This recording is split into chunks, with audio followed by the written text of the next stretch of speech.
Namo tassa bhagavato arahato samma sambuddhassa. Namo tassa bhagavato arahato samma sambuddhassa. Namo tassa bhagavato arahato samma sambuddhassa. Okay, good morning, everyone.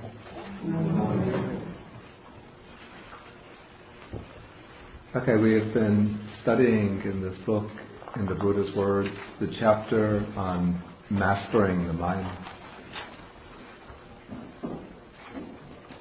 And we've gone through all of the sections on the removal of distracting thoughts, the overcoming of the 5 hindrances.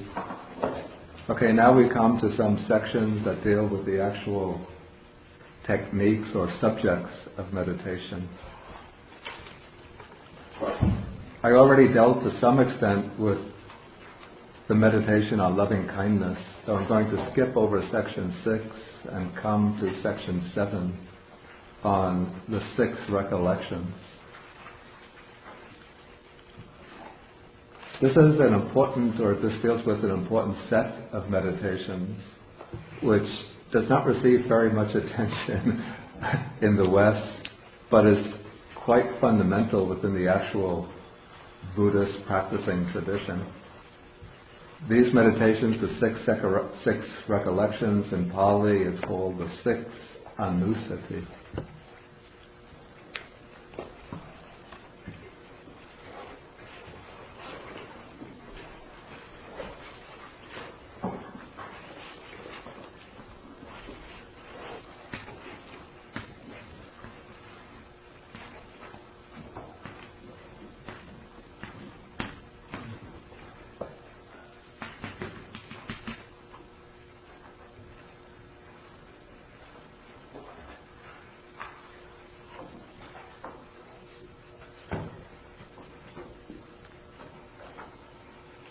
The Pali word anusati, if we look at it carefully, we see that it's the stem of the word is the word sati, which is what is usually translated as mindfulness.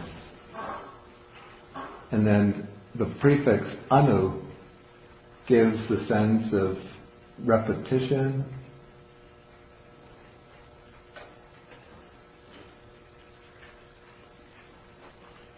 and now the word sati, that's usually translated as mindfulness, originally meant remembrance, remembering.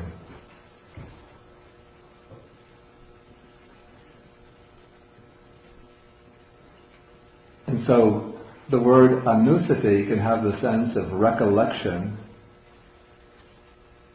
We usually think of recollection as recalling the past, remembering something that happened in the past. And in a sense, that's implied by this word sati. But anusati, repeated remembrance, means continually bearing in mind, continually bringing back into mind, repeatedly bringing into the mind. And then the 6 special objects of recollection, these become the 6 anusatis, which is recollection of the Buddha, recollection of the Dhamma, recollection of the Sangha. Those are the 3 jewels of Buddhism, the 3 objects of Buddhist faith and devotion. And then comes the recollection of morality or the precepts, recollection of generosity, and recollection of the devas, the deities.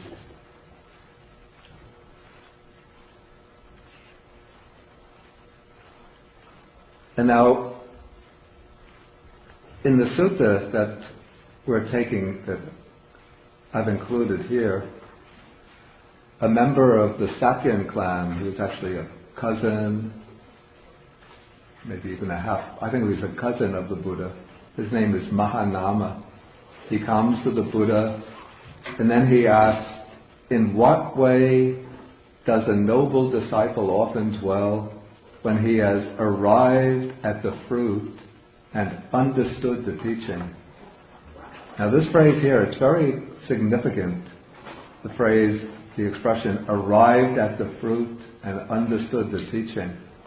Sometimes it's believed that this practice of the recollections, that this is a relatively simple practice for those who are just primarily attracted to Buddhism in a devotional way. But here, Mahanama is asking about a disciple who has reached the fruit, which means that he's somebody who is at least at the first stage of enlightenment. Somebody who has reached the fruit of stream entry or one of the higher fruits and understood the teaching. This means not just understood the teaching intellectually, but somebody who has achieved the direct cognition, direct realization of the truth of the teaching.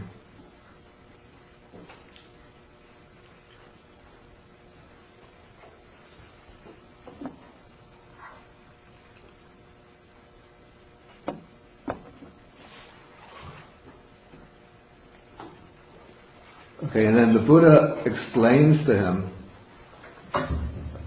in answering his question, the Buddha is going to explain to him the 6 recollections. Okay, so the Buddha says, when a noble disciple has arrived at the fruit and understood the teaching, he often dwells in such a way as this. Here, the noble disciple recollects the Tathagata. The Tathagata is the Buddha thus. First, I'll just recite this formula, then I'll explain it. The Blessed One is an Arahant, perfectly enlightened, accomplished in true knowledge and conduct, fortunate, knower of the world, unsurpassed leader of persons to be tamed, teacher of devas and humans, the enlightened one, the Blessed One. This statement that the Buddha gives presents what are called the 9 special qualities of the Buddha, the 9 Buddha Guna. And so at the beginning, in order to practice this as a systematic meditation, is somebody looking for a seat? You could pull up a seat. There's space here. Why don't you pull up a seat here? A chair here.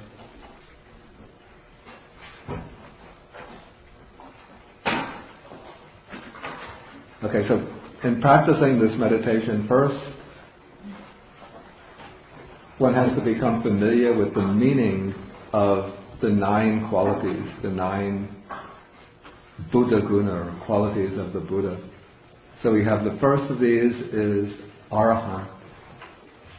Now the word Arahant was used during the time of the Buddha, even before the arising of the Buddha. It was used amongst the different spiritual schools to designate one who has reached the final goal, one whose mind has become purified of all defilements. And so within Buddhism too, the word Arahant was preserved with that meaning. It was used as a designation for one whose mind has become purified of all defilements and who has become liberated from birth, aging, and death. So the person who has achieved nirvana, nibbana, here and now, is an Arahant.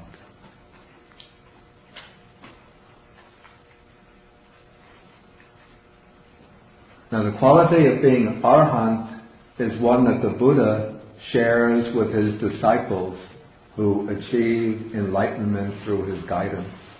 They are all Arahants in the same sense that they have eradicated all defilements and achieved emancipation from birth and death. But the next quality is something distinctive of the Buddha, and this is the quality of being perfectly enlightened, Sama Sambuddho. It's said of the disciples that they are Sambuddha sometimes, which means that they are enlightened, that they've realized the truth of the teaching. But the Buddha is one who has Anuttara Sammasambodhi, the unsurpassed perfect enlightenment, which means that he has become, you could say that he has understood, realized all the principles of the Dhamma. all of the fundamental laws of the spiritual life. He's understood in detail, extensively in detail, and he's able to communicate them to others.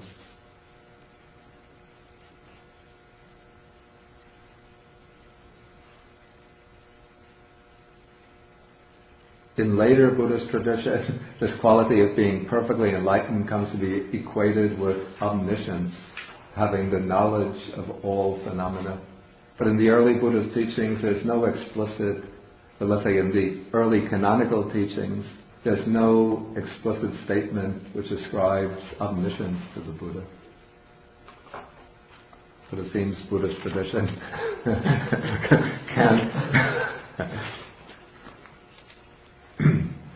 can't resist the temptation to ascribe omniscience to the Buddha. Okay, then the next quality, the Buddha is accomplished in true knowledge and conduct. We have actually two qualities here, or two factors which are joined together.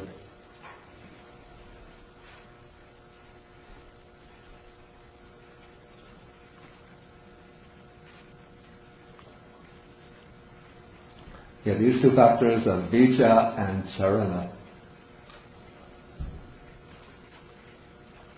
Vijja is what is translated as true knowledge.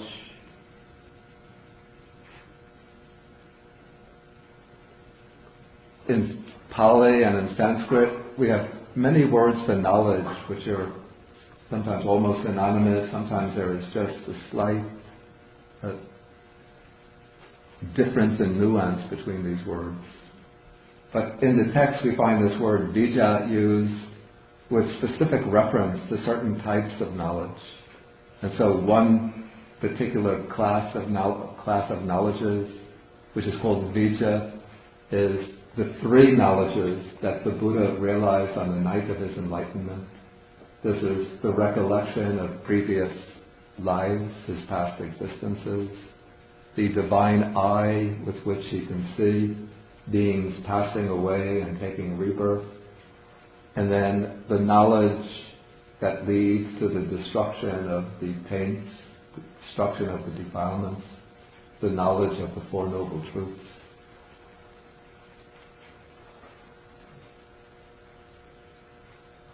And then conduct here, charana, covers all the different aspects of bodily, verbal, and mental conduct of the Buddha, including his perfect observance of the precepts, the monastic precepts, the restraint of his sense faculties, his contentment with simple requisites, and also his mastery of the different domains of meditation. That's also included under conduct.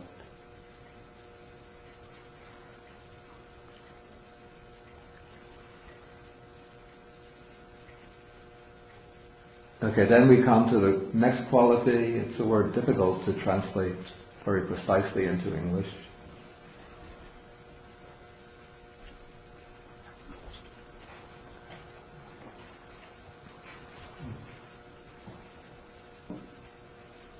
The word is sukhita. I'm not so happy with this rendering of fortunate. It suggests that he achieved enlightenment through a stroke of good luck, which is certainly not the case. But the word sukhita means literally well gone.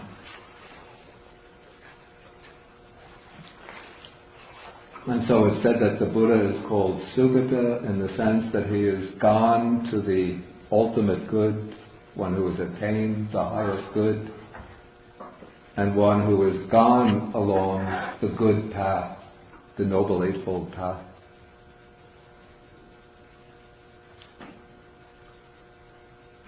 Again, this was a quality or a term that was used among some of the other spiritual communities, but it came to be a special term used amongst the Buddhists.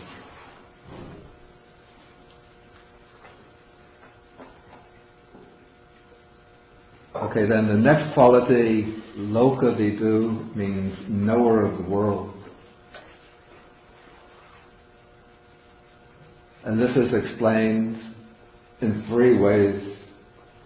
That the Buddha is the knower of the world of sentient beings.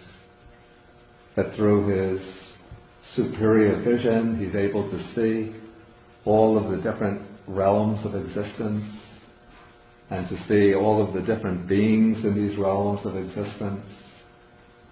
And with his mind, he's able to understand the different dispositions in the minds of beings, their aptitudes, their karmic formations, and so on.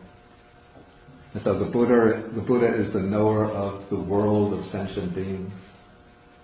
And then, in the second sense, the Buddha is said to be the knower of the world, in that he's the knower of what is called the Sankhara Loka. This is the world of conditioned formations. So the Buddha can, through a superior vision, he sees the world as constituted of the 5 aggregates, the 12 sense bases, the 6 sense faculties and the 6 objects, the 18 elements,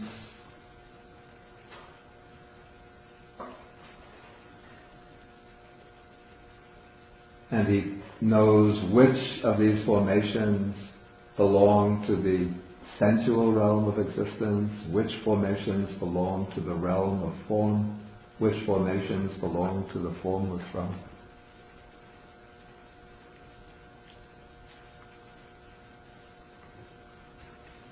Okay, and then the third sense in which the Buddha is called the knower of the world is, we call this the knower of the world in the astronomical sense, the knower of the different world systems which are spread out through boundless space. So the knower of the earth, the planets, solar systems, galaxies.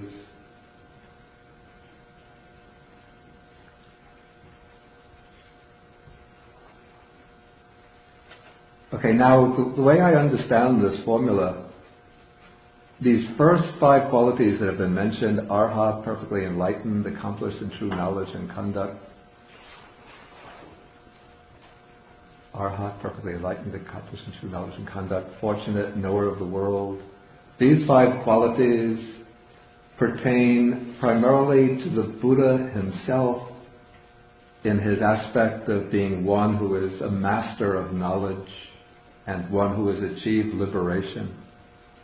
But now with the next quality, we have a shift in emphasis towards the Buddha as a teacher of others, one who is qualified to teach and guide others. And so the 6th quality that we have is Anuttara Purisa Dhammasarati, which means the unsurpassed leader of persons to be tamed. And so this quality emphasizes the Buddha's skill in being able to guide others, to teach them in the way that's appropriate for themselves. Through his knowledge of human nature and human beings, he's able to understand the minds of others. And then through this quality, he's able to train them, to teach them, to guide them. And so when the commentaries explain this quality, they mention some examples, like the way the Buddha tamed the murderer Angulimala, one who had killed hundreds of people, and yet when the Buddha met him, the Buddha was able to subdue him and turn him into a very gentle and compassionate person who even became a monk and then an arhat. And sometimes there's a case like grief-stricken woman came to the Buddha, she lost her baby, and the Buddha was able to teach her in such a way that she could awaken to the truth of impermanence. An example is mentioned even of how the Buddha tamed the wild elephant. His wicked cousin Devadatta unleashed an intoxicated elephant that came running towards the Buddha, and everybody else was running away and pleading with the Buddha, please, please step off to the side. But this elephant kept running towards the Buddha, getting closer and closer, and the Buddha just stood there, radiating loving kindness towards the elephant. And then when the elephant came just within a few yards of the Buddha, it slowed down, stopped, and then bowed down to the Buddha.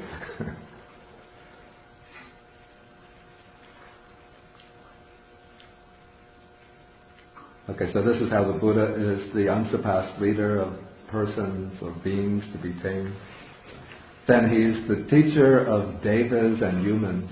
Those are the types of beings that he especially teaches. As a human being, of course, main field for receiving the Buddha's teaching are other human beings.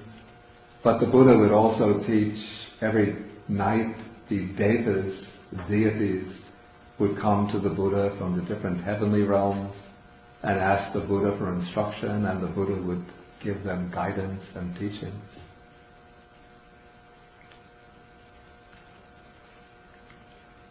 Okay, the next quality that's mentioned here, this is the 8th of the 9, is Buddho, which is the name by which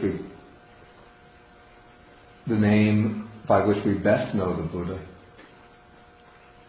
And the word Buddha itself, literally it means enlightened one. But I've reflected a little bit why the word Buddha should come towards the end of this list rather than towards the beginning, where we had at the beginning Sammasambuddha, which seems to be almost identical. But this is my own personal theory. Well, it's also supported by the commentary. In that the word Buddha here doesn't mean simply one who's enlightened, but one who is an enlightener of others. So the commentary says Buddha here can be understood in the sense of Bodhita.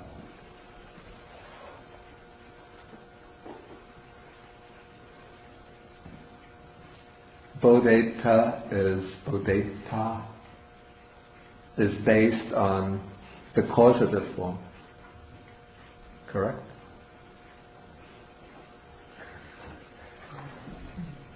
So it's based on the causative form to enlighten or to awaken.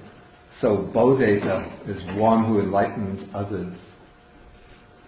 So this is how I understand the word Buddha here, is to be understood in the sense that the Buddha, it's not that he waves his hand and others get enlightened, but he has the ability to communicate the teaching in such a way that others will awaken to the truth.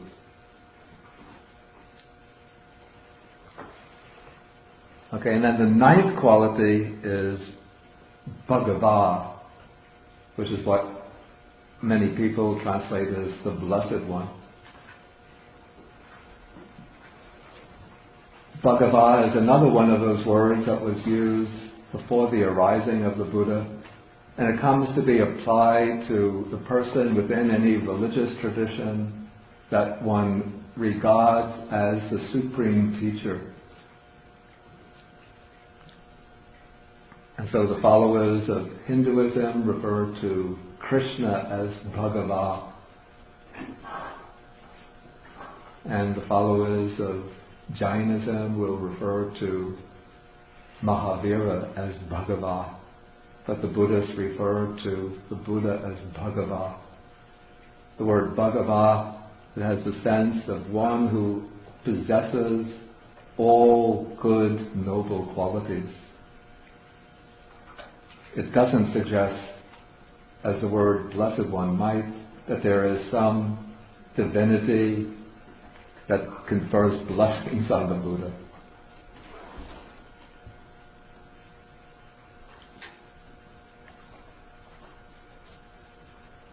In the commentaries, the word Bhagava is explained with a special Buddhist emphasis that the Buddha is the one who out of great compassion has fulfilled and perfected the 10 paramis, the 10 spiritual perfections. And therefore he is called Bhagava.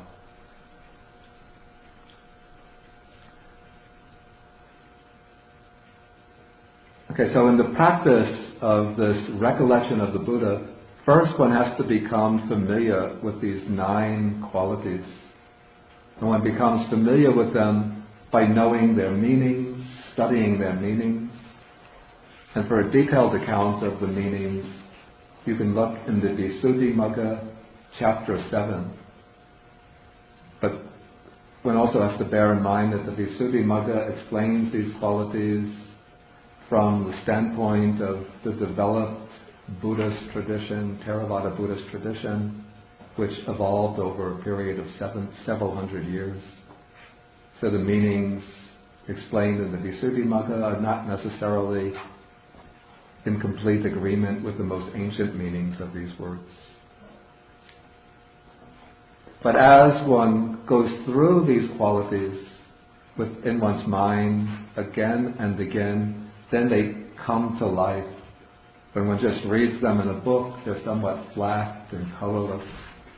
But as one gains some understanding of the meaning, and then runs them through one's mind, they start to be filled out with color, with vivacity, with greater depth of meaning. And so they become imprinted on the mind. And in this way they generate stronger faith and devotion towards the Buddha.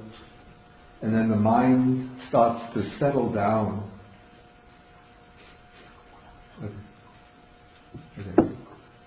The mind settles down and becomes quiet and focused on these qualities. Sometimes at the beginning it can be a bit mechanical, the process of going through them. But if one persists, always trying to keep the meaning in mind, then one finds that it becomes a useful method for settling the mind. And it gives a lot of joy and inspiration.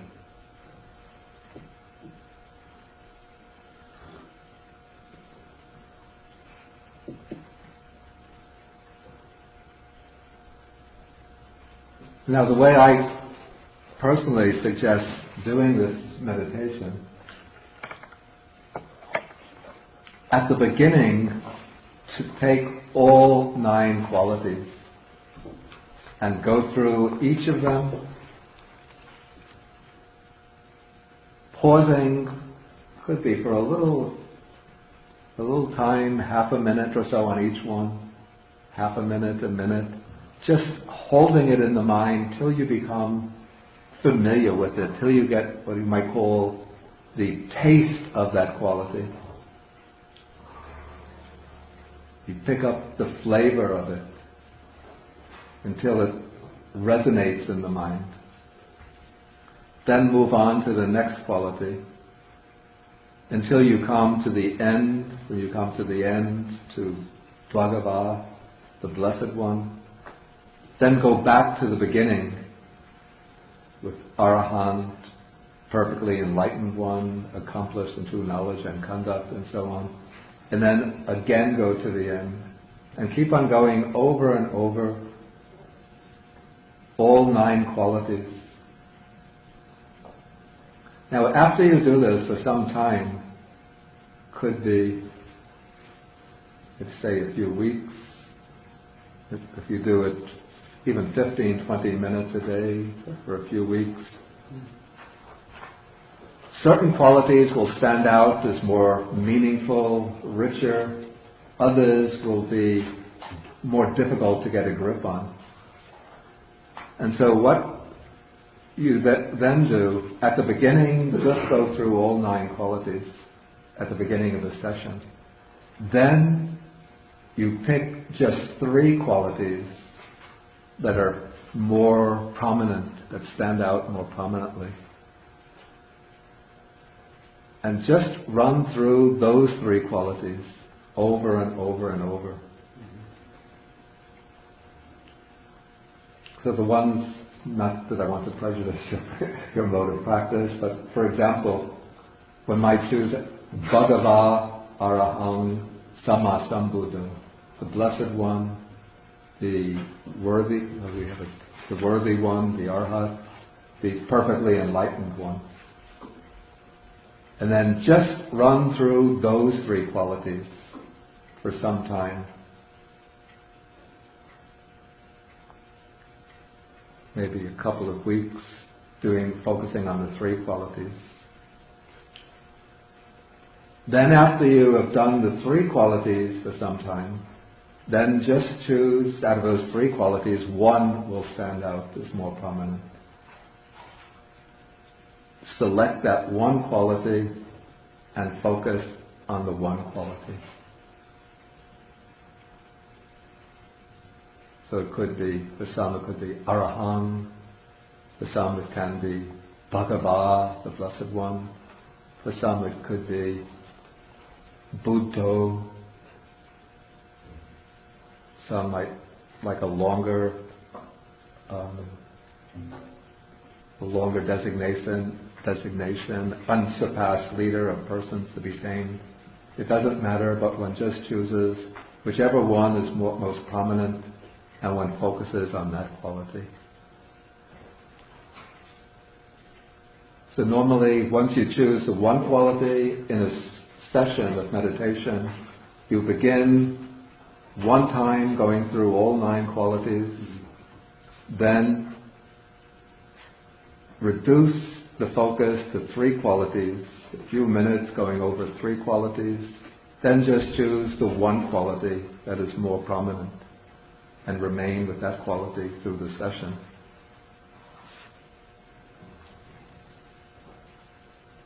Okay, now the Buddha explains the benefit of this practice.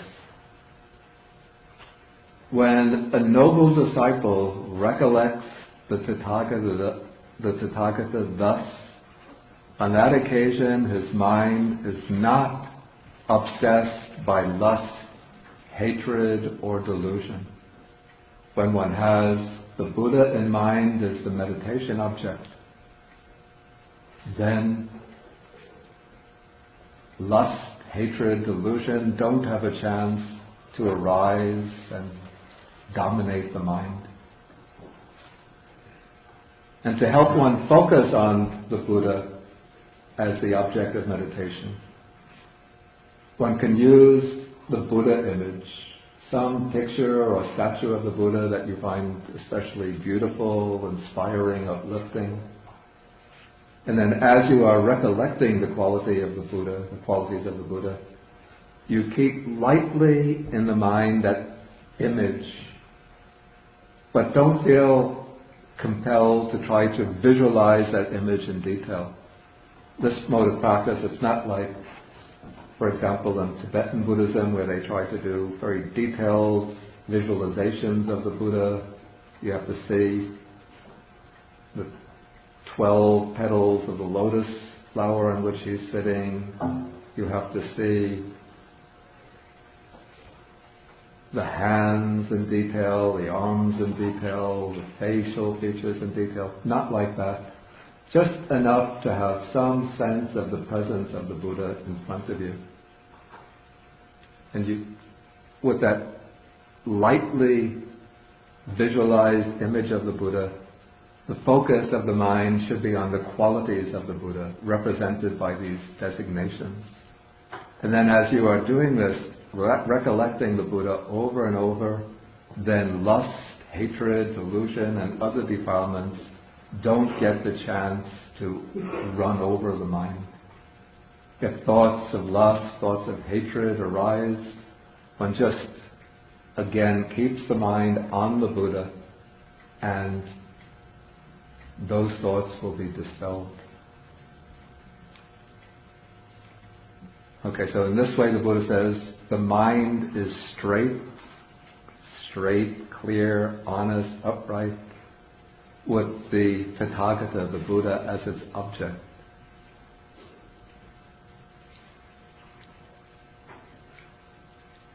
Okay, then as one is focusing on the Buddha, one gains the inspiration of the meaning, the inspiration of the Dhamma,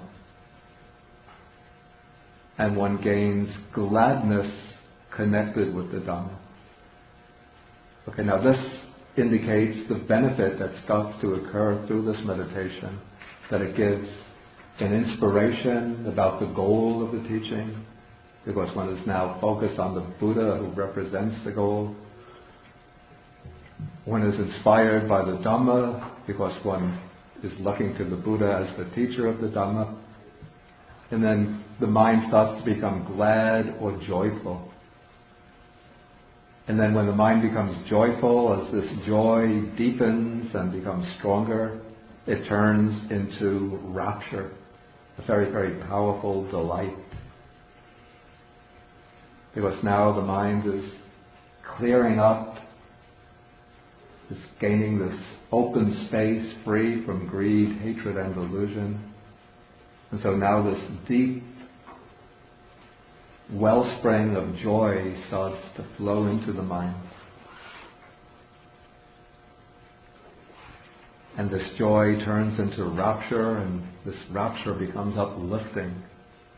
And as the rapture flows over the body and mind, the body starts to calm down and become tranquil. Then when one becomes tranquil in body, then one experiences pleasure or happiness, a very concrete, tangible happiness. And then when the mind is happy, then it starts to become more and more concentrated, to go into samadhi, deep concentration.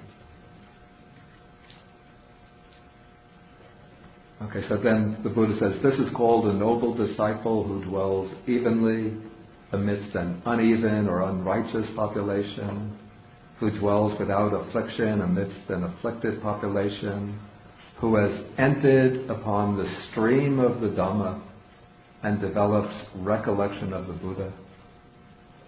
This expression here, one who has entered upon the stream of the Dhamma, again this is implying that this disciple is a stream enterer. But to practice this meditation, one doesn't have to be a stream enterer. Just even at our own level, we can practice this meditation, and it will build up within oneself that quality which is an essential attribute of the stream enterer. And this is unwavering, unvacillating trust or confidence in the Buddha as the supreme teacher.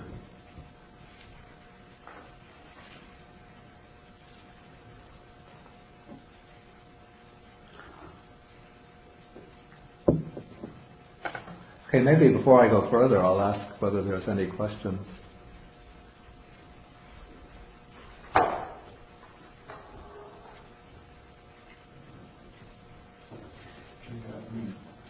Does it lead to an absorption state? Excuse me? Does it lead to an absorption state in the concentration? Oh, okay. The question is whether this meditation can lead to an absorption state. If by absorption state is meant the jhana, according to the commentaries, the recollection of the Buddha doesn't itself lead to the jhana, but it leads to a degree of concentration which is called upachara samadhi, access concentration. Because first, when doing the recollection of the Buddha, one is thinking of particular qualities, and so the mind is moving from quality to quality. And even when one chooses one quality, but one is still focusing on the meaning of that quality. Now, even though the recollection of the Buddha by itself might not lead to the jhana, but by enabling the mind to go to a deep level of concentration, a level of access concentration, it makes it easier to move on to another meditation object, which will lead to the jhana. For example, after gaining access concentration with recollection of the Buddha, one could then move into something like mindfulness of breathing, and it becomes much easier to develop jhana based on mindfulness of breathing.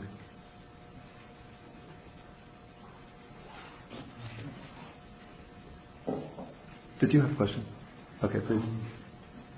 This practice that you're describing seems to combine Vikambana Pahana and Tadanga Pahana. Overcoming by substituting the opposite, Yeah. or by filling the mind with your object of focus. Yeah. Did you say Vikambana? Okay. And so I'm wondering if you could parcel it out. Tell us which part is which and how the. Okay, this is a rather technical distinction. I'm sorry if that's an inappropriate question. No, it's not inappropriate. It's just that it's a bit technical. Okay, but I'll answer it.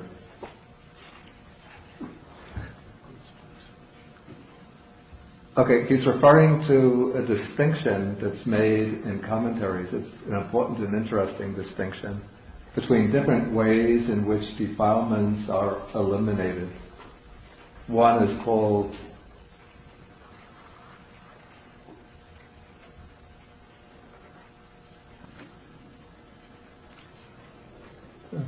Tadanga Pahana is what we translate sometimes as abandoning by factor substitution, or abandoning in a particular respect.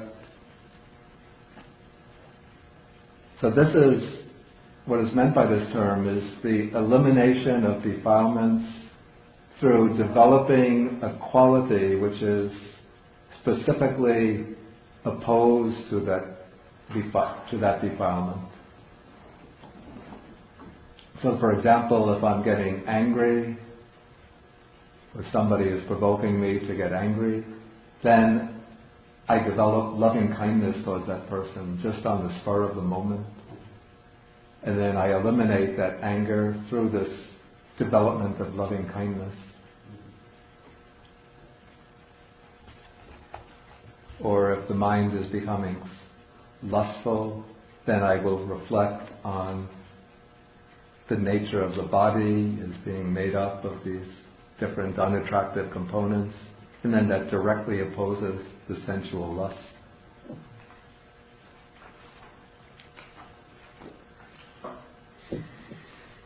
Okay, so when one practices the recollection of the Buddha,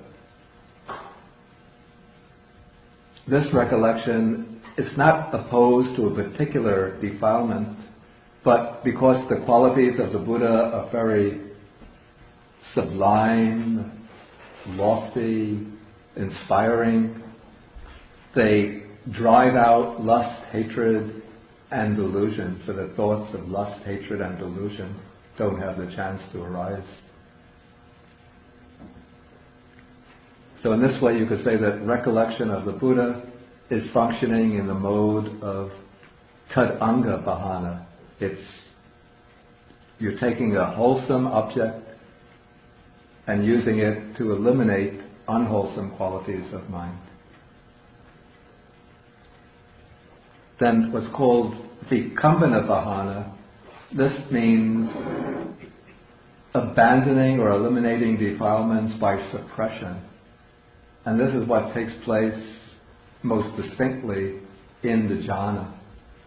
Here one is not aiming to eliminate any particular defilements, but one is just aiming to concentrate the mind by choosing a beneficial subject of meditation. And then as the mind becomes more and more concentrated on the object, all of the defilements get pushed down and suppressed. This is compared to it's like a man who comes to a pool of water wanting to drink, and the pool of water is overrun by different types of water plants. And so in order to get the clear water, with his hands he pushes away the water plants and so there's only the clear water to drink from.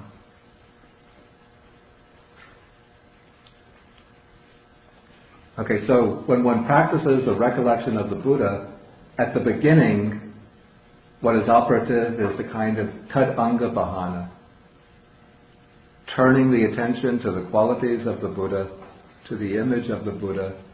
One is preventing lust, thoughts of lust, hatred and delusion from coming into the mind. And whenever such thoughts arise, one just brings the mind back to the Buddha, the qualities of the Buddha, and those thoughts will, and the recollection will push those unwholesome thoughts away. But as one's mind becomes more and more deeply concentrated on the Buddha, then lust, hatred and delusion don't get any chance to arise. They go into a state of suspension. And in that sense we could say that this is a case of abandoning, eliminating by suppression the Kambana Bhana. You had mentioned that the Buddha is a teacher of gods and men, Yeah. and that he taught the Devas at night. Is there any reason to believe that there are Deva teachers of the Dharma? If the commentaries ever mention that. That there are Devas who teach the Dhamma? Yeah. I believe that there are, yeah, I would say so. Has there been a sutra where one was mentioned, or a monk is reborn in one of those worlds? And like Yeah, in fact there are some suttas where Sakka, who is the king of the gods, is seen teaching the Dhamma to the Devas.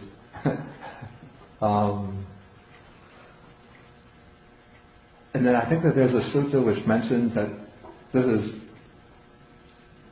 a sutta which is praising the benefits that come from memorizing the teachings. And then one of the benefits is that it might be the case that one is reborn in the Deva world, and when one is reborn there, then the teachings one has memorized occur to the mind again. And when they occur to the mind, then one is able to recite them, and then other Devas come to listen to one. I think this is Anguttara Nikaya, the 4's number 194.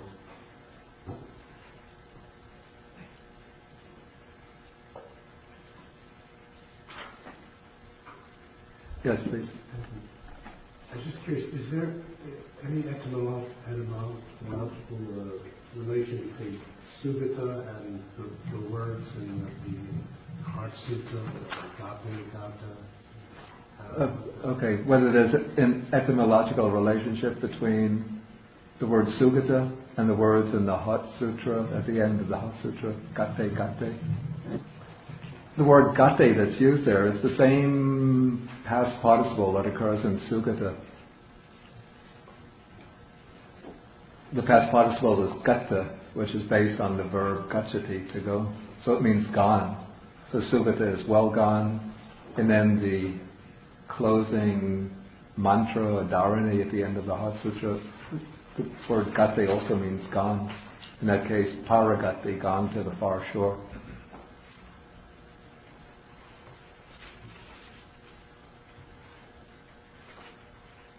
Further questions? Okay, then we'll move on to the next recollection. This is recollection of the Dhamma.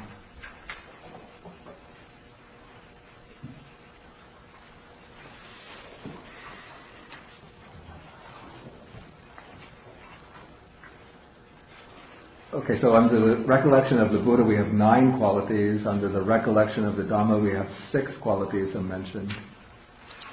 So the Dhamma is well expounded by the Blessed One. So this is the first quality, that it's well expounded. And this refers to the Dhamma as text or scripture.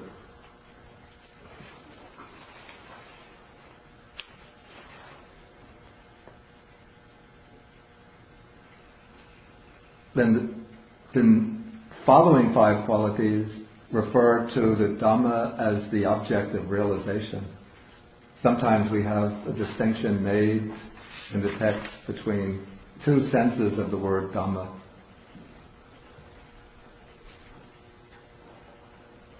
both are built up around the stem gamma, which again means going. We have many words in Pali, Sanskrit built up around the stem meaning going. And so agama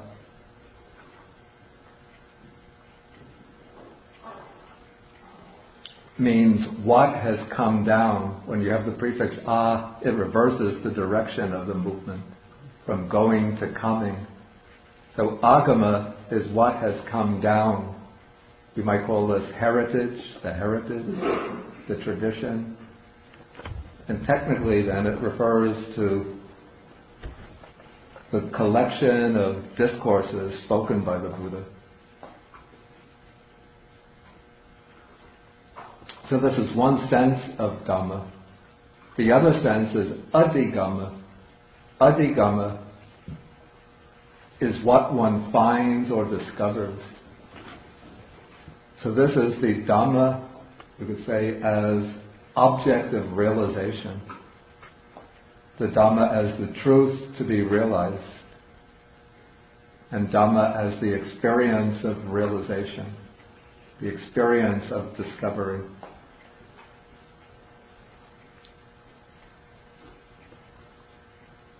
So when we do the recollection of the Dhamma, the first recollection is, or the first quality of recollection is recollecting that the teachings given by the Buddha are well expounded. As the sutta says, they're good in the beginning, good in the middle, good in the end. But the next 5 qualities refer to adhigama, that is, to the Dhamma of realization, the Dhamma of discovery. So this Dhamma is sanditthiko, it's directly visible, something that one can see for oneself in this present life. It's akaliko, which means literally not concerned with time. So here I translate it as immediate, in the sense that it brings immediate fruits, immediate benefits. That is, when one practices the Dhamma, one gets benefits from it immediately. It's not like one has to wait over a long time to get the benefits. And then it's also immediate in the sense that it's something that one can see in this present life. This is very similar to directly visible. Then the next quality is ehipassiko, which is translated inviting one to come and see. The word ehi means come, and passa means see. So it's something that seems to be inviting, come and see it, come and investigate for oneself.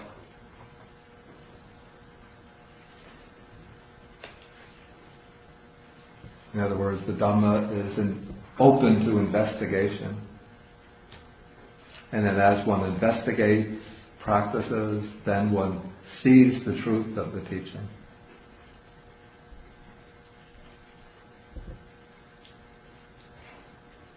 Okay, the next quality, opanayako. It's a little obscure, but I base this rendering on an explanation in the commentary that it's worthy of application, that it's something that can be applied to oneself, and that is worth applying to oneself. When one applies it to oneself, then it brings benefits.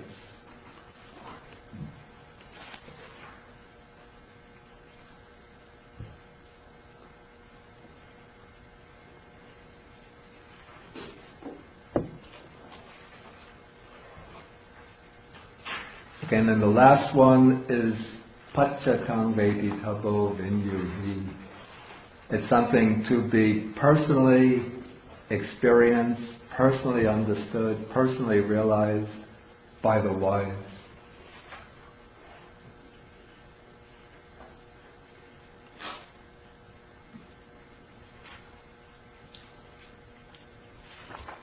So the word Pachatang indicates that each one has to realize the truth of the teaching by himself, by herself. That it's not something that somebody else can realize for one, but one has to do it oneself. And then the type of person who realizes the teaching is the Vinyu, which doesn't necessarily mean that one already has a great amount of wisdom, but it means it's an intelligent person, a thoughtful person, a person with some degree of discernment, understanding.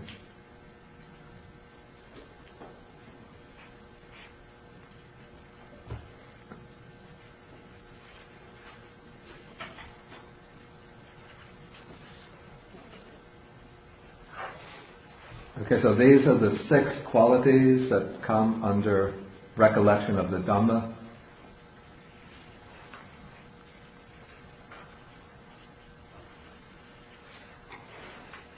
And similarly, one could practice this recollection of the Dhamma using the same method that one uses for recollection of the Buddha.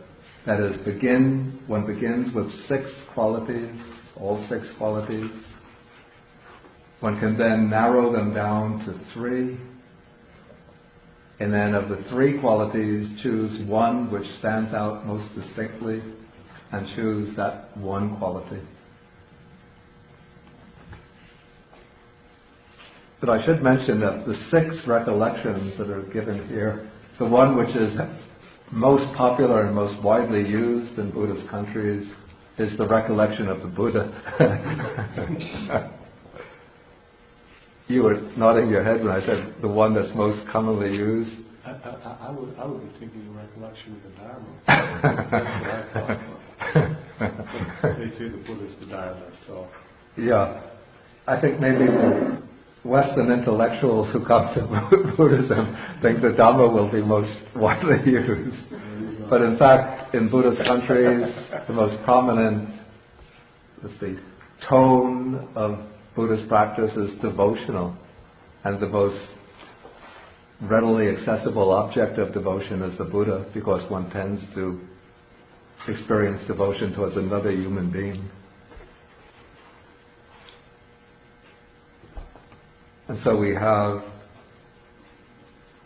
a set of 4 meditations in the Theravada tradition, which are called the 4 protective meditations.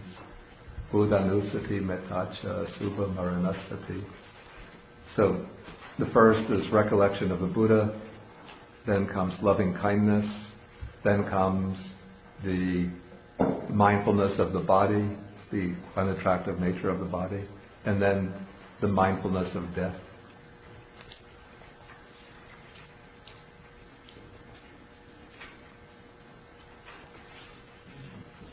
But anyway, there are people who are drawn more towards the recollection of the Dhamma, and they can proceed in the same way, narrowing down from 6 qualities to 3 qualities, and then choosing one quality and focusing on that.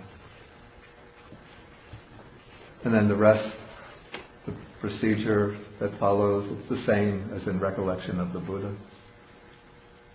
Okay, so now we go on to the 3rd recollection.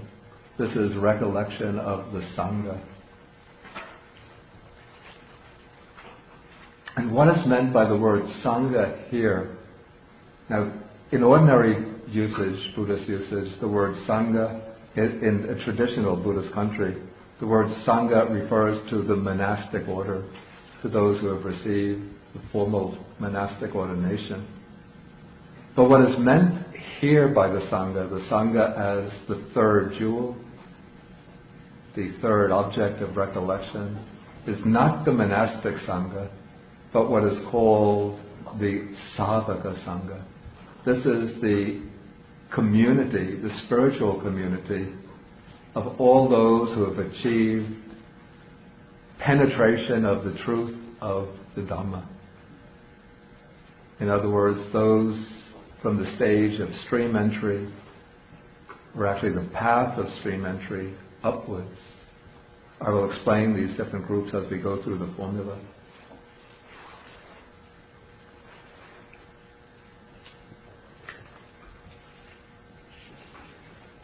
Okay, so we have a formula here with actually 9 components.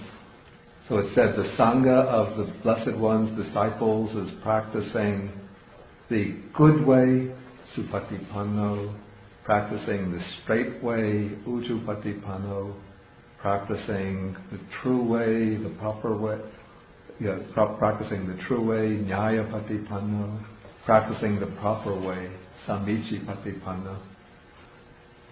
I don't know whether there's any real difference in meaning of these expressions. The original words might have subtle nuances, subtle differences in nuance, but I think that they're just alternative ways of stating basically the same thing. But I didn't look at the commentary again, but I think the commentary will try to find, this is the way commentators work, that they try to find subtle differences in meaning in order to have something to fill out their text.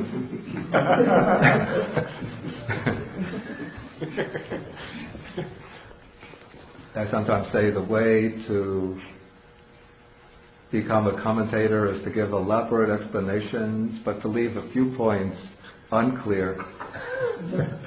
So that means that you'll get one of your students to become your sub-commentator, and he'll explain it, leaving a few points unclear, so he could appoint somebody from among his students to become a sub-commentator.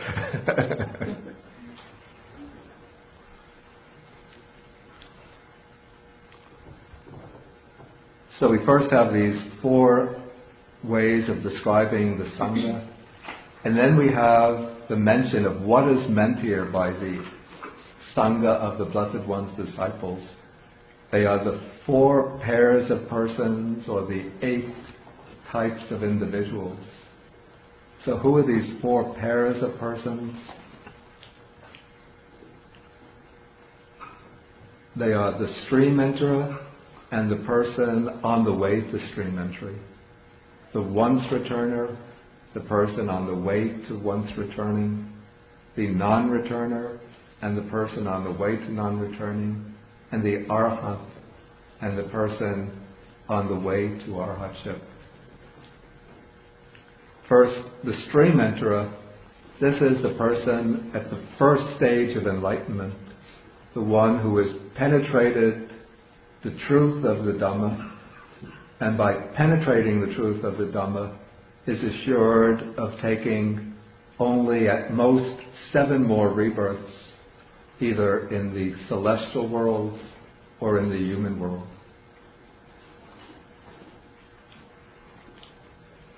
And then before the stage of stream entry, there's a stage where one enters upon the path to stream entry, which means that one is bound to reach the fruit of stream entry in this life itself. So that is the first pair of persons.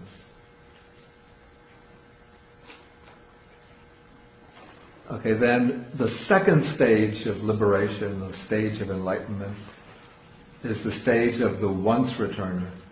The once returner is somebody who has gone further in his practice than the stream enterer and has reduced the defilements to such a degree that he or she will take rebirth only one more time, either in the celestial world or again in the human world.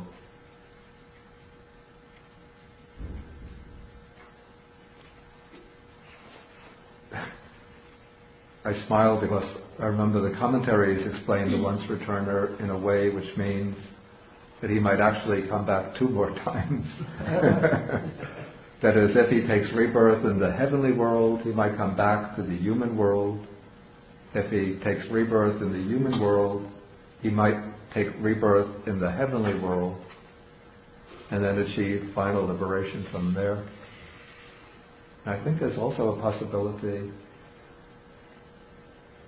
No, maybe not. Okay, but the general rule seems to be that one takes rebirth one more time, and achieves final liberation from that stage. And that one rebirth will be either in a heavenly realm or in the human realm. The third stage at the third stage of enlightenment, one reduces or cuts off all of the defilements that bind one to the sensual realm of existence. But one has not yet fully eradicated the craving for renewed existence. And so the person who becomes the non-returner, the one at the third stage of enlightenment, never comes back to the sensual realm of existence, not to the human realm, not even to the sensual heavenly realms. But the non-returner takes rebirth in the form realm or the formless realm, one of the super celestial realms, and then attains final liberation from that realm, in that realm.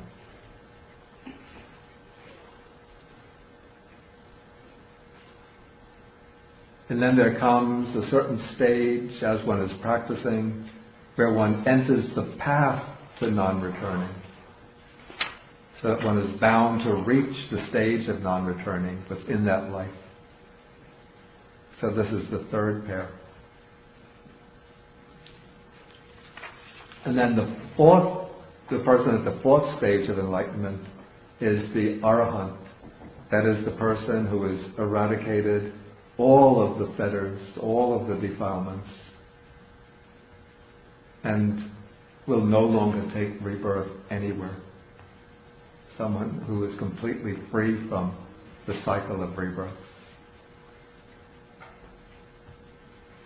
And then there comes, in one's practice, a certain stage where one enters the path to arhatship, which means that one's mind becomes determined in such a way that one is bound to reach arhatship within that life itself.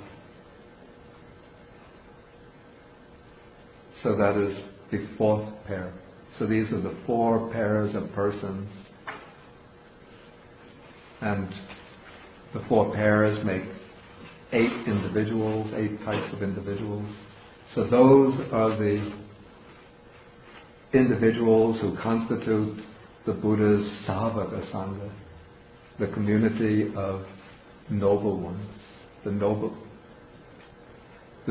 community.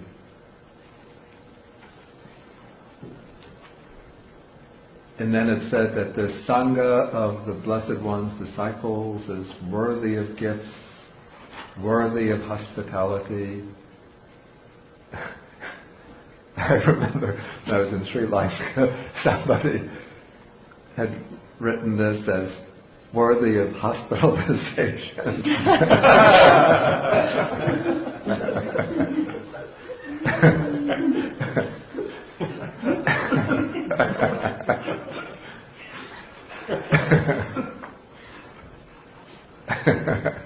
Worthy of being of hospitality means worthy of being hospitalized, worthy of hospitalization. Okay. Worthy of offerings, worthy of reverential salutation. Again, these terms almost synonymous. I can't see very much difference between them. Then this Sangha is the unsurpassed field of merit for the world, which means that gifts and offerings made to the Sangha of the noble disciples gives the greatest amount of merit that leads to long life, good health, beauty, wealth, and also the greatest capacity for spiritual progress. Okay, then the continuation of this is similar to the others. Maybe at this point I'll pause again and ask whether there's any questions on recollection of Dhamma, recollection of the Sangha. Yes? I had one question on the recollection of the Dhamma. Yeah. The word, the translation for akaliko. In In the translation that we had received at the Forest Refuge, and this might just be a different way of rendering it, they translated it as unaffected by time, giving the sense of that it's not conditioned by the particularities of the situation. It's timeless, it's always true. Yeah. Which seems to be a somewhat different connotation than bringing immediate benefits. Mm-hmm. And I wonder if you could say something about that.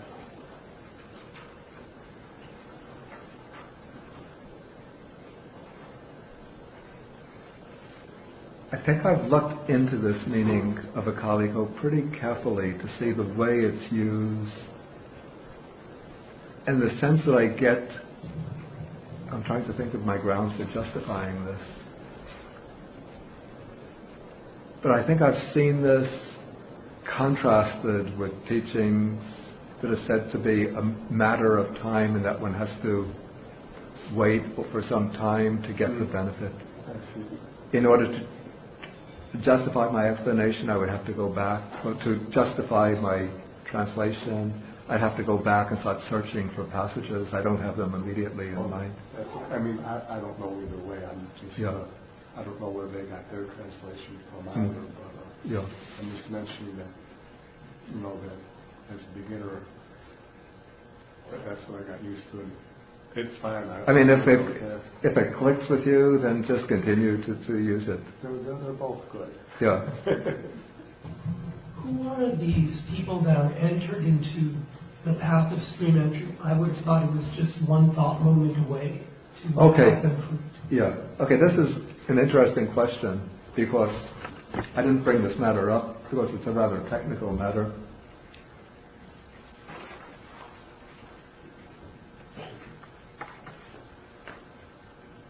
In the systematization of the teachings, which one finds in the commentaries, which in turn are based on the Abhidhamma systematization of the teaching,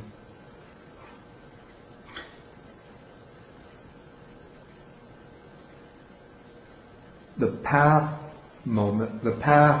is considered to be a single momentary experience.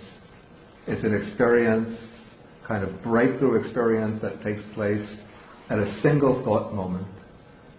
And then it's followed immediately by the fruition experience, an experience called fruition, which consists of 2 or 3 thought moments in which one experiences the bliss of Nibbana.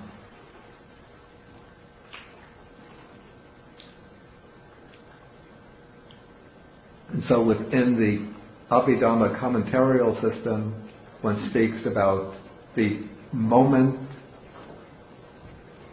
Sotapatti Maggacitta, the single thought moment, which is the path of stream entry. So one is a person on the path of stream entry just for one thought moment. And one thought moment that's within the snap of a finger, as it said that there are millions of thought moments go by. So one becomes a person on this path of stream entry just for a very small fraction of the snap of the finger. And that's immediately followed by the stage of fruition, when one experiences the fruit of stream entry just for a few thought moments. And then this goes for the other 4 stages as well. Each stage of realization consists of one moment of path, one thought moment, followed immediately by 2 or 3 moments of fruition. Now, when one looks in the older suttas, one doesn't find the presentation of path and fruit done in that way. Again, this is a rather technical matter, but one doesn't even find the word path being used to indicate a temporary experience, but it's said simply that one gains the path or enters the path, and then one develops that path, and as one does so, one proceeds all the ways up to the stage of final realization. And now, in the suttas, one finds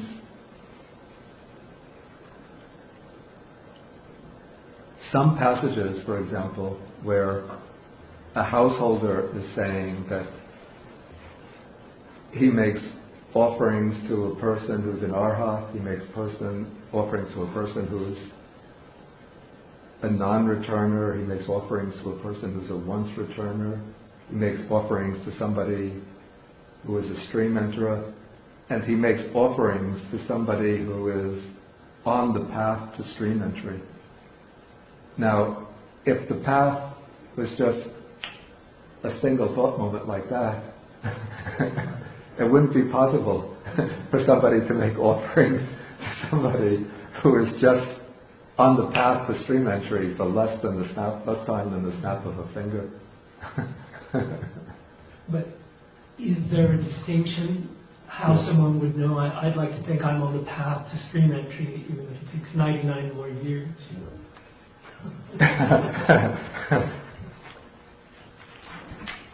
The fullest statement that I'm aware of comes in Samyutta Nikaya, it's chapter 25, beginning with sutta number 1. And it distinguishes, actually I'm going to get into that in the last chapter of this book, but okay, I'll do it very briefly now. In fact, I think I have that passage in the book. So we could just briefly look at it.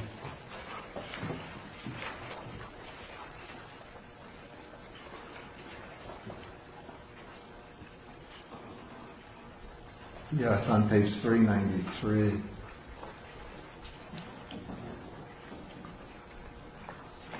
Okay, now the person who's on the path to stream entry is distinguished into there are two types who enter the path to stream entry.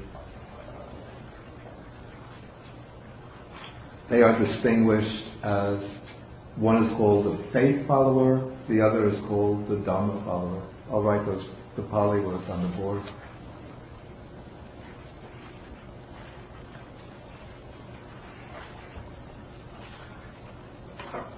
Okay, now this passage that we have on page 393 explains how one becomes a faith follower and how one becomes a Dhamma follower. The faith follower is the Sadhanusari. The text begins that the eye is impermanent, changing, undergoing alteration. Same with the ear, nose, tongue, body, and mind. So they're all impermanent, always changing. So then it says, one who places faith in these teachings and resolves on them thus is called a faith follower, Sadhanusari. Then this is one who has entered the fixed course of rightness, samatha niyaman.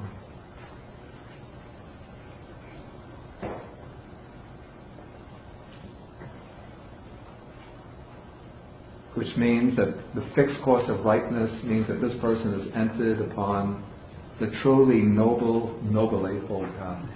That's the path which is going directly to the extinction of suffering. So entered the plane of superior persons. These are we say the plane of the noble persons. And transcended the plane of the worldlings. So this person has gone beyond the plane of the ordinary persons. He's entered upon the plane of the superior persons, the noble ones.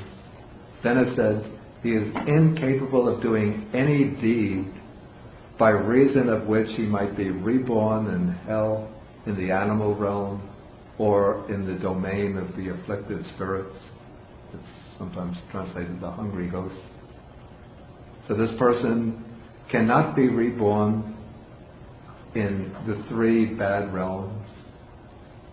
And then it said he is incapable of passing away without having realized the fruit of stream entry.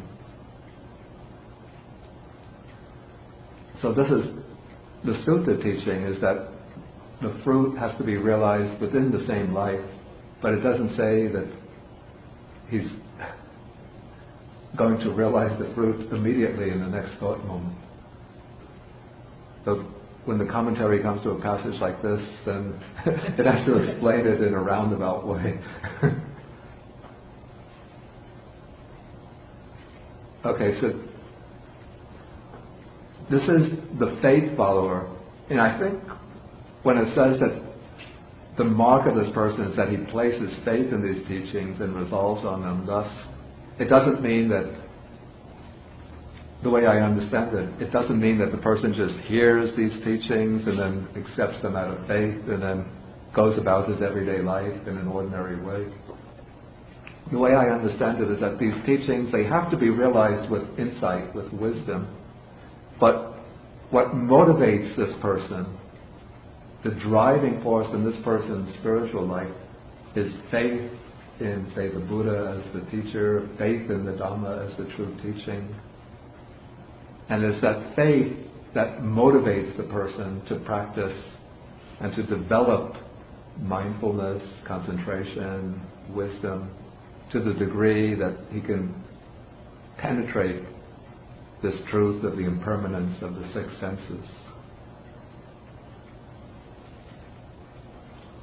Okay, the other person, this is the Dhammanusari, the Dhamma follower, is one who, the way I see it, whose motivating force is the drive to understand, the wish to see the truth. And so the text describes this person, one for whom these teachings or these principles, the impermanence of the six senses, are accepted thus after being pondered to a sufficient degree with wisdom. This is called the Dhamma follower. Again, he's one who has entered the fixed course of rightness and so on, one who is incapable of passing away without having realized the fruit of stream entry. So these are the two types of persons who enter upon the path. One is dominated by the faith faculty, the other is dominated by the wisdom faculty. But then the text concludes, one who knows and sees these teachings thus is called a stream enterer, no longer bound to the lower world, fixed in destiny, with enlightenment as his destination. Okay, so the stream enterer is the one who, after entering upon the fixed course of rightness, entering upon the path, then reaches this direct knowledge and vision of the teachings, of the truth of the teachings. And with that, he gains the other qualities, no longer bound to rebirth in the lower world, being fixed in destiny, fixed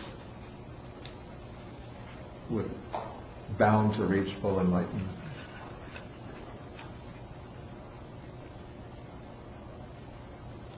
Any further questions on?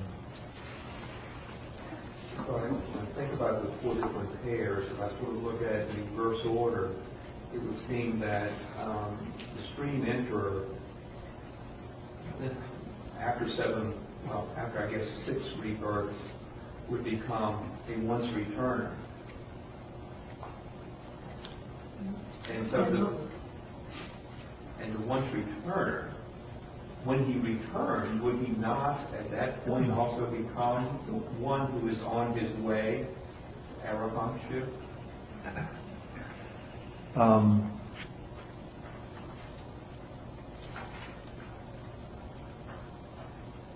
We have to understand it this way, that when a person becomes a stream enterer, it's not necessarily the case that he's not going to go any further in that life itself. Somebody can become a stream enterer and then continue to practice very diligently, and by practicing very diligently can even achieve arhatship within that same life. If he doesn't reach arhatship, he might reach once return or non-return within that life. And when it's said that the stream enterer has at most 7 lives, even as a stream enterer, there might be fewer lives. So it's not the case that one has to go sequentially through all of these, extending them all out the maximum duration. I missed that qualifier at most.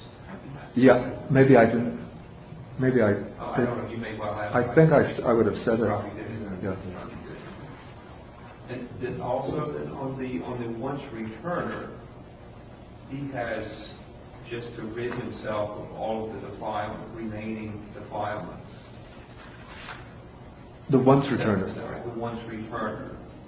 I think you said he has eradicated or reduced Yeah. the defilements. So Yeah. the once returner does still have possibly some defilement. Yeah.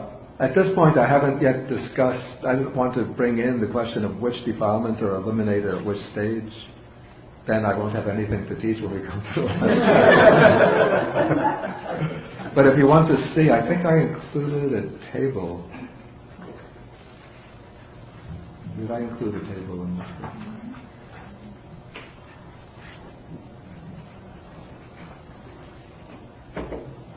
No, maybe there's no table. Page 375.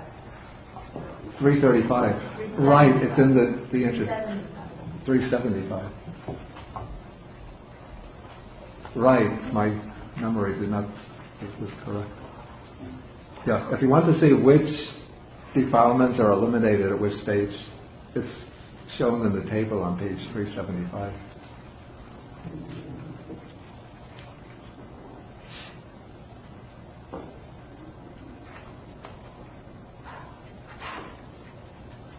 Okay, I want to move on so that we finish this section today.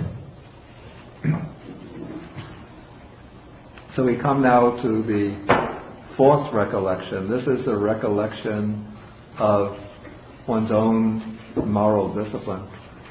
And this is particularly appropriate for one who has reached the stage of stream entry, because it said that for a stream enterer, his sila, his virtues become unbreakable, that he's endowed with the unbreakable precepts. So he recollects, I possess the moral virtues dear to the noble ones, unbroken, untorn, unblemished, unmottled. Again, all of these words, more or less synonymous, maybe subtle differences and nuance between them. They are freeing, they lead to liberation, they're praised by the wise, they're ungrasped. This is an important qualification in that he doesn't cling to these virtues thinking, I am virtuous, but grasping them with the view that just observing the precepts alone is sufficient to bring liberation. And then they are samadhi sangvatiko. They sangvataniko, samadhi sangvataniko. They lead to samadhi, to concentration.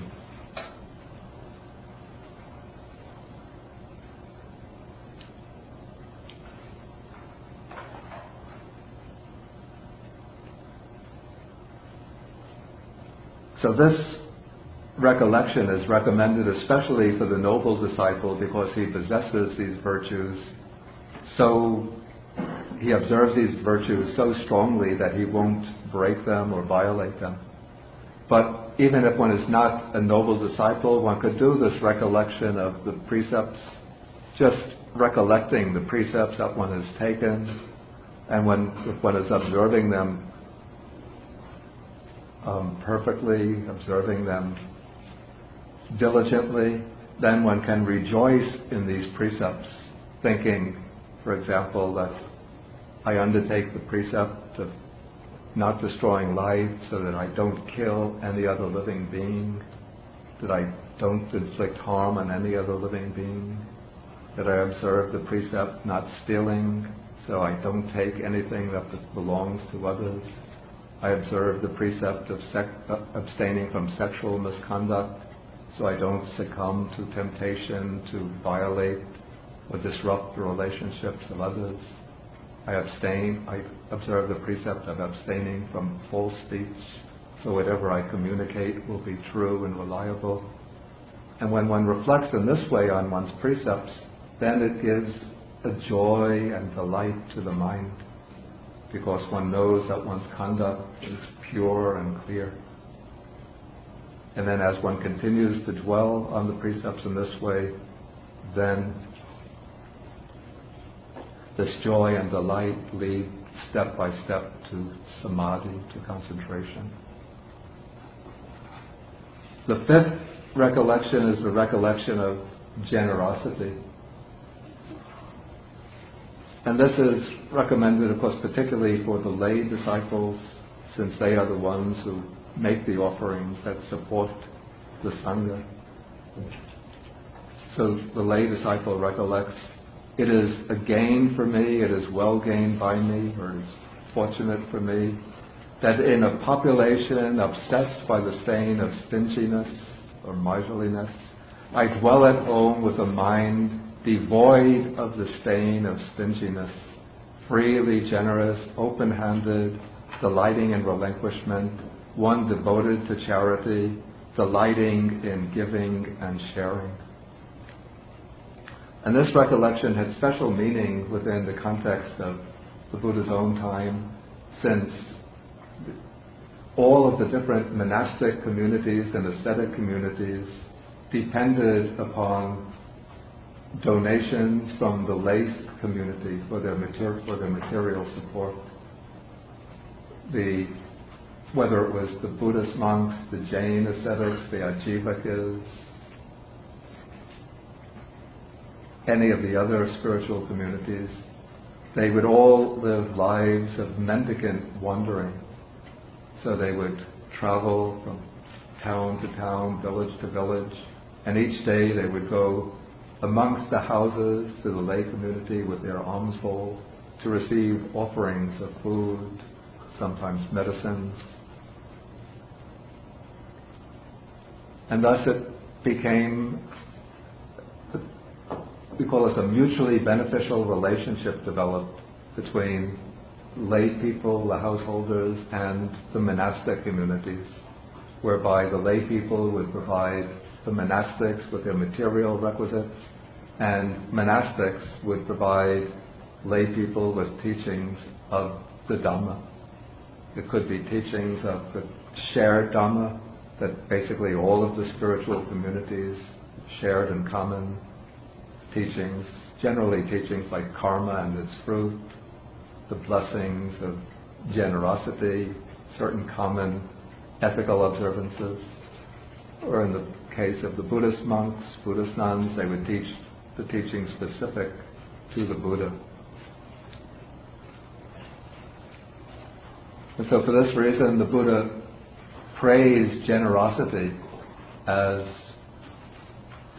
a virtue, a quality, which led to this, we call it a kind of economy of gifts, instead of an economy based on the pursuit of self-interest, with the idea that the invisible hand of the market is going to establish everything in a healthy balance. But the two divisions of the society, the community of renunciants and the lay community, support each other. The lay community with material gifts, the renunciants with the spiritual teachings. Okay, so the lay person who generously supports the monastics, whether Buddhist or the other communities, can then reflect on his or her generosity, thinking that I am one who dwells freely generous, open-handed, delighting in relinquishment, devoted to charity, delighting in giving and sharing. And then as one reflects on one's generosity, then joy arises, and then as that joy becomes stronger, it leads to samadhi. Then finally we come to the sixth recollection, which is the recollection of the devas. Now this might have been a common practice during the Buddha's time, that people would call to mind the devas the deities, and they would arouse feelings of devotion towards the devas, and maybe make sacrifices to them and offerings to them. And it seems to me that the Buddha took this type of practice, but changed the mode in which it was practiced. Almost turned it 180 degrees on its swivel. The way the recollection of the devas is practiced in the Buddhist mode, it's not that one thinks of these great deities in order to feel devotion towards the deities, but rather one thinks of the qualities that led the devas to be reborn in the heavenly realms. And then one thinks that I myself possess the same qualities that they possessed, by reason of which they were reborn in those heavenly realms. So why do beings get to be reborn in the heavenly realms as devas? Because they have certain good, worthy qualities that conduce to rebirth in the heavenly realms. And so here the Buddha mentions, is it 5 qualities? 5 qualities: faith, morality, learning, generosity, and wisdom. And so it's because of those qualities that the devas have been reborn in the deva world. And now, when one has these qualities within oneself, then one can reflect on them and think that I have these qualities that belong to the deva world. Not in order to boost one's pride, but in order to give a sense of joy to the mind. And then as one reflects on these qualities, again, the mind is not overrun by greed, hatred, and delusion. The mind becomes straight, then joy arises, greater calmness settles down, the mind becomes calm, happiness arises, and then the mind becomes concentrated in samadhi.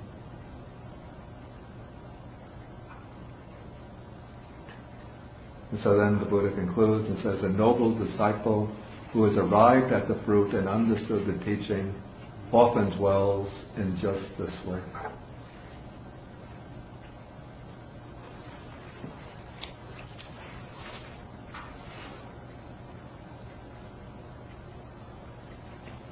Okay, now I'll ask whether there's any questions.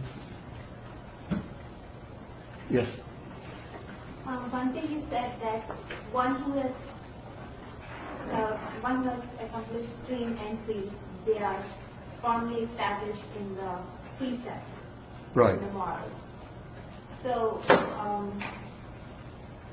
I was thinking that if one is interested in Dharma, or if one has firmly realized that this is the path leading to the best well-being of yourself, then one has entered stream, because to be firmly established in precepts and not to break any precepts, to me it's like an unimaginable situation. I would end up breaking one or the other precept under one or the other situation. Yeah. You know, it's like never to say harsh words. I say harsh words 10 times a day. Actually, not speaking harsh words is not one of the precepts. It's not? No. It's one of the causes of wholesome karma, but it's not one of the precepts. The precept is to abstain from false speech. Okay, so if you're not lying, then you are following the precept. Right. Okay. Not that I'm encouraging harsh speech. I was thinking, because we meditate and we try to have a mindful mind. Yeah. You lose it in the terms of the day somewhere, and we do unmindful actions. Yeah. We might not do if we were mindful, but just being at work, being with family, interacting with people, we lose the mindfulness somewhere. Of course that happens. So does it mean that we are not stream anchors?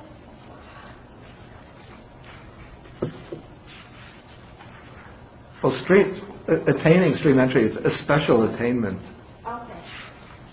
And when one achieves stream entry, it's said that one observes these precepts, which are unbroken, unblemished, and so on. As long as one is sort of preparing to achieve stream entry, one should, of course, try to observe the precepts as carefully as possible.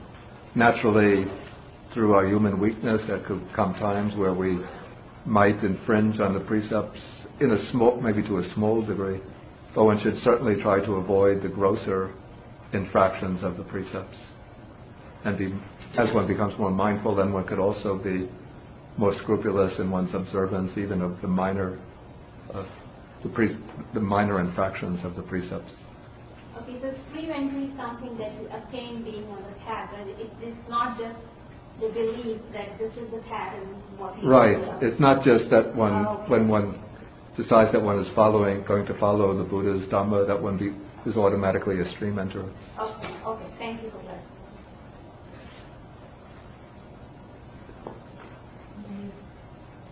Okay, please. What is meant by his mind is straight and then practicing the straight way? Are they parallel? Yeah, it's the same word that's used. Uju. Excuse me? Uju and Suju. Yeah, uju. The word is uju. Uju. In the case of the Sangha, it's uju patipanno. In the case of the mind, it's, I think, uju gata, I think, gone straight.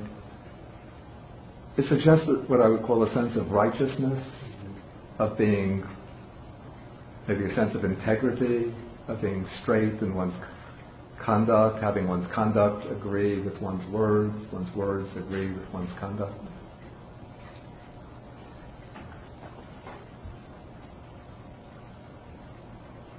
Wonder, Yeah. what is an uneven population? I think here the word visama suggests unrighteous. Perhaps that's a better translation. Okay, that makes sense. Mm. May I ask a second question? Yeah. This sutta puzzles me because it seems to me that it's talking about strengthening the practical components of the practice, Sure. which even though it seems to be fundamental, it doesn't seem to be required for samadhi. I mean, I'm talking about broadening. Actually, you don't really need generosity. You don't need to have the Buddha's ability to teach to become a stream enterer Yeah. or to enter samadhi, which supports the stream entry, the insight. But so it seems to me that it's talking about it's teaching to a householder who has at least entered the stream. So this is mainly for householders, right? It didn't talk about monks. Yeah. So it seems to me that the Sutta is telling the householders who already gained stream entries to broaden your morality, to broaden your moral consciousness. But at the end, so when the Buddha gave his teaching, at the end he would say, then the benefit is to be glad and to have the tranquility, and then to reach a more concentrated mind. But it seems to me as having a higher morals is to help others, to further broaden our practice. Yeah. But why would the end benefit be still to oneself? This seems to be a very puzzling sutta. if the benefit is to be more concentrated, why don't we just practice dhyana? Mm-hmm. Why do we have to go through this roundabout way of thinking it's just, all the six seems to me is to bring up this moral, a broadening of moral sense, not a basic personal morality. But at the end, it's about being more concentrated in your mind. This seems to be very contradictory in itself.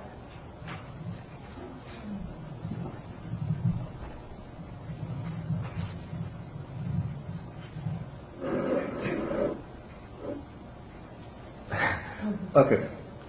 We say that the final goal of the teaching is liberation. And in order to gain liberation, one has to strengthen the faculty of samadhi. First, to gain liberation, one needs panya, which is wisdom. And to gain wisdom, one needs samadhi, concentration. And so the Buddha is giving, the way I see it, he's giving this teaching to a householder, or to householders in general, but especially to stream enterers, to give them certain themes of recollection, themes to focus the mind upon, in order to strengthen the faculty of samadhi, so that they can use that strengthened faculty of samadhi as a basis for stronger wisdom, and then use that wisdom to propel them further along the way to liberation. But they don't need it.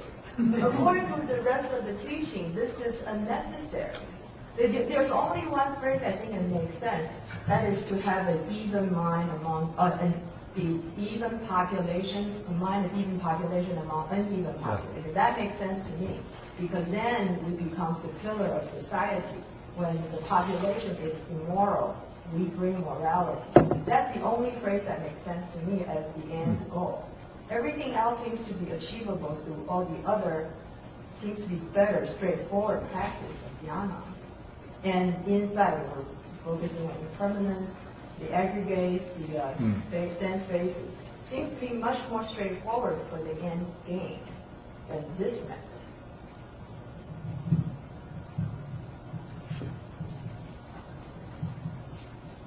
I would say that the methods that are taught aiming at the dhyanas, like mindfulness of breathing, the four foundations of mindfulness, of course they can be practiced either by monastic person or by lay person, but they're originally designed for those who have taken a monastic way of life.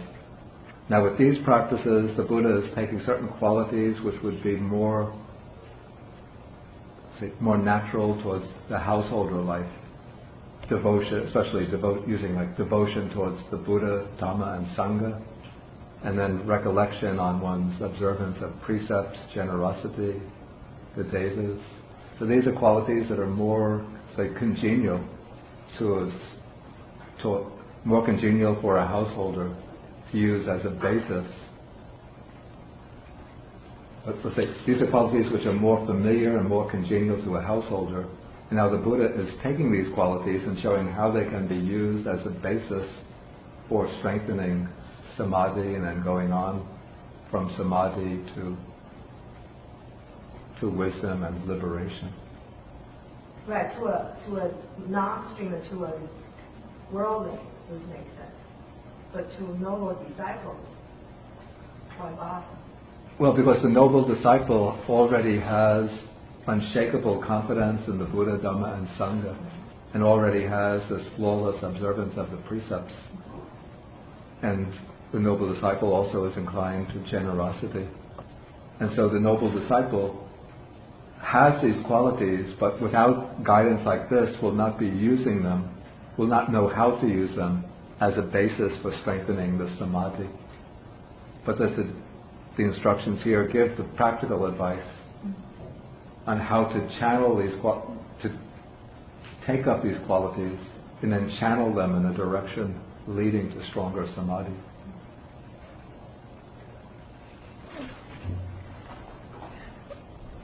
Okay, let us take back here. Use the microphone. Before Buddha's teaching, probably we should more focus on the cause and effect. Do we have to do good deeds and those like killing, no stealing, all those as a base, then we could go more, practice the samadhi or concentration. And because if we ignore all those causes, then the result we get will be not right, or goes a different moment or something like that.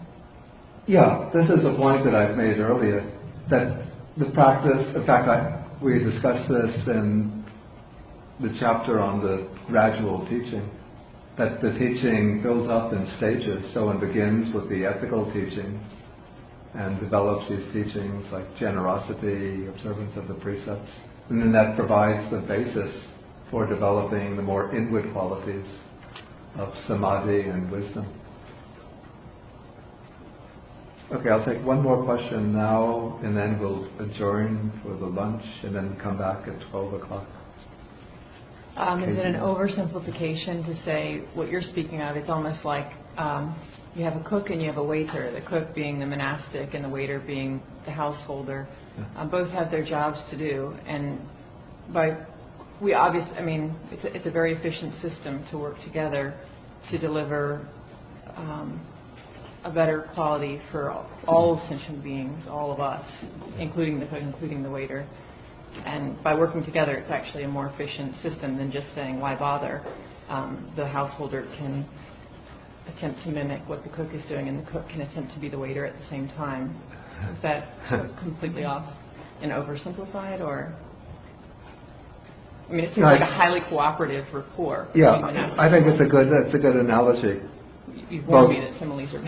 Excuse me? You've warned that similes can be very rocky. Yeah, but still, I think it's a suitable simile, except that let us see, cook. But you were bringing in both cook, waiter, and. And in the end, we are serving ourselves. You could.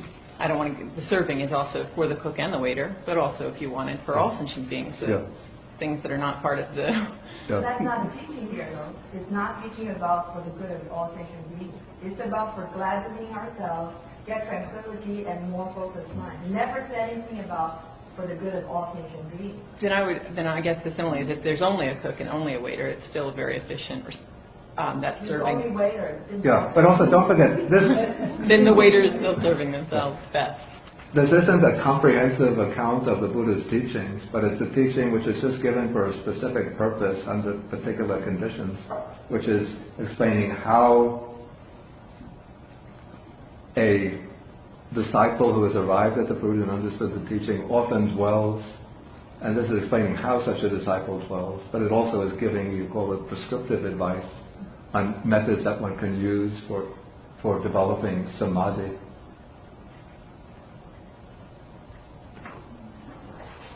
Okay, we will pause now, and then if you want to go up to the dining hall, you can go for the lunch now. I will have to go, and then come back here about 12 o'clock, a little after 12, then we can have a little further discussion. Okay, so we end with the sharing of the merits.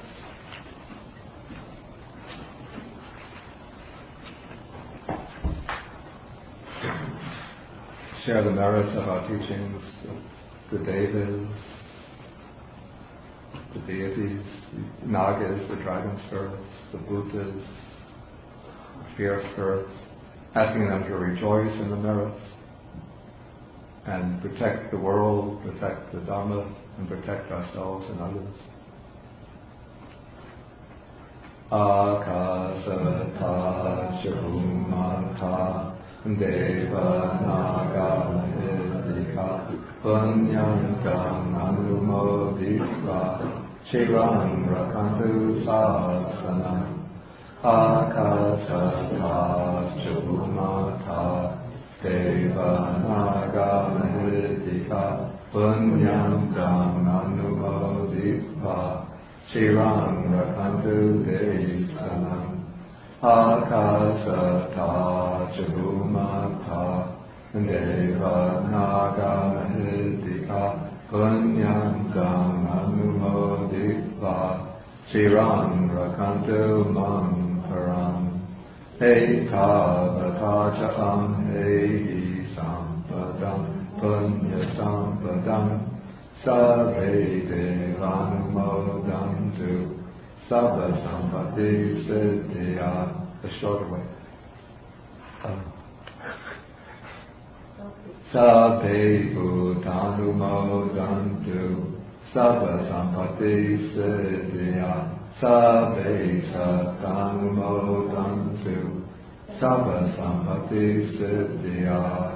Bhavagupadaya Vichihitato Ekantare Satakaya Upakana Rupiya Rupicha Pasanya Samino Dukha Pamuchantu Pusantu Nibu